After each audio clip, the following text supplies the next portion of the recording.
You know what they say, the best thing come in twos, and this video is no exception.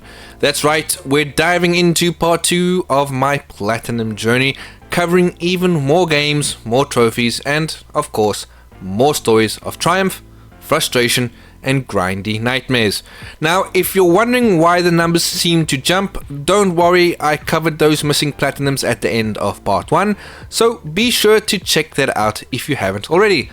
So grab your controller, sit back, and let's get into the second half of this epic platinum adventure. The year of Resident Evil, it seems. After completing Resident Evil 5, I decided to embark on a mission to platinum all the main Resident Evil games one by one, like some sort of zombie slaying collector. Resident Evil 0 has always intrigued me, so I dove in with guns blazing, ready to blast my way through whatever horrors awaited. Once again, OptiNoob's trusty guides saved the day, and I managed to snag this platinum after about 5 or 6 playthroughs. Yes, you read that correctly, because some trophies require their own solo runs. And let's be honest, the game has its quirks.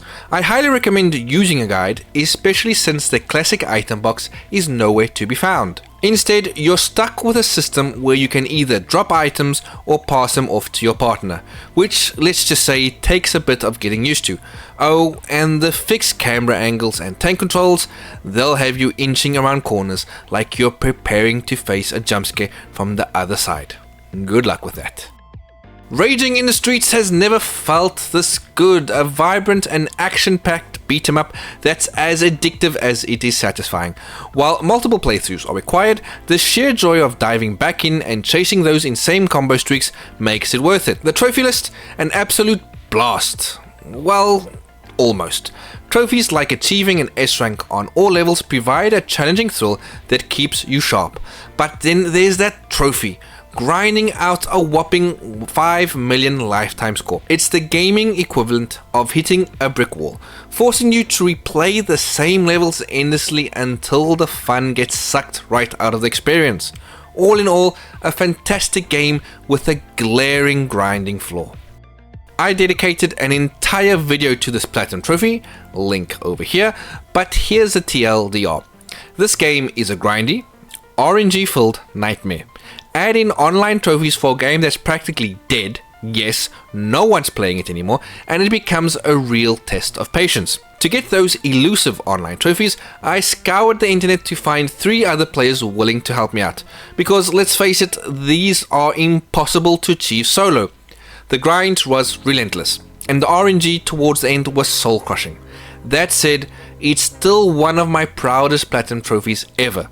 A brutal experience, but one that's hard to forget. The nostalgia.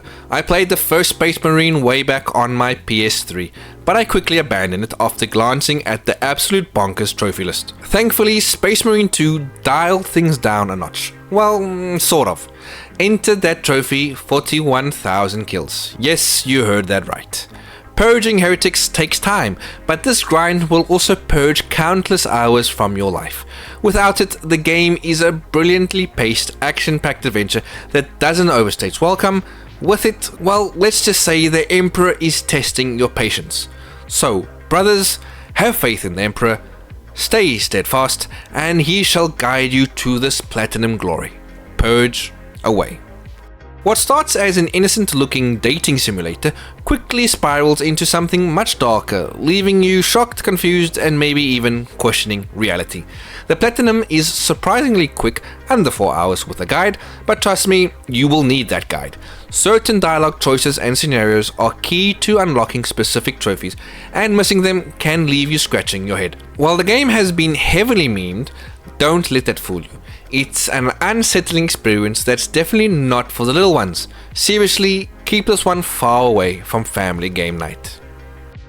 Some of you might be too young to remember the glory days of demo discs that came with gaming magazines. Those were the days.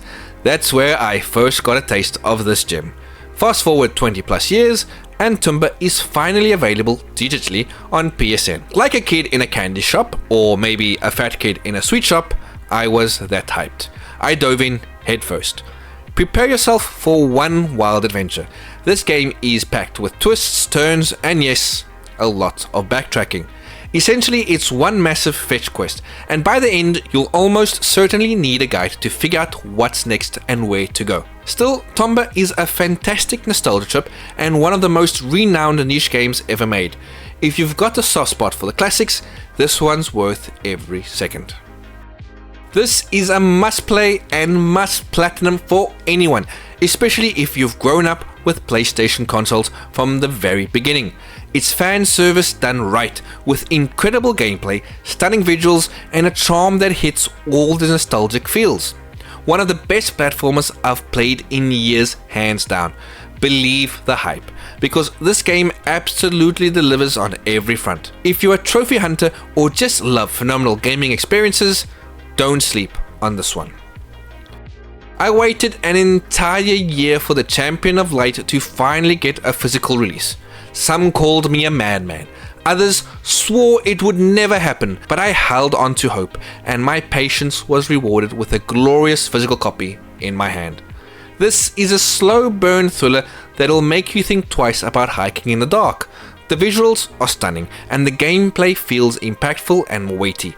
Of course, it wouldn't be an Alan Wake game without an absurd amount of collectibles to hunt down. While the action may feel sparse for some, the atmosphere and storytelling more than make up for it. A brilliant follow-up that rewards patience both in and out of the game. A slap-happy beat-em-up starring the most famous girls in history. When it comes to trophies, this sequel is much easier than its predecessor, probably to entice more trophy hunters to pick it up. That said, it's not a complete walk in the park. You might find yourself zoning out at times, even during the heat of slapping foes left and right. Still, it's short, enjoyable game, perfect for breaking up longer grinds. I stumbled across this free game about a Jewish family living in Nazi-occupied Paris during World War II. It's essentially an educational experience meant to highlight the struggles faced by the Jewish community during that time. All trophies are story-related, and while I appreciate the game's intent, the gameplay itself is mind-numbingly dull. The highlight, running back to your apartment to fetch a blanket. Yep, that's as exciting as it gets. It's an easy platinum, sure, but chances are you'll spend more time looking at your phone than paying attention to the cutscenes.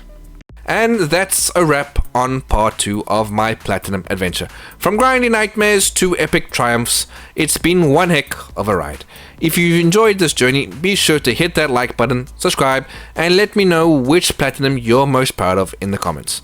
Until next time, keep hunting those trophies, because the best things always come in 2s, or 3s, or however many it takes to finish that next game.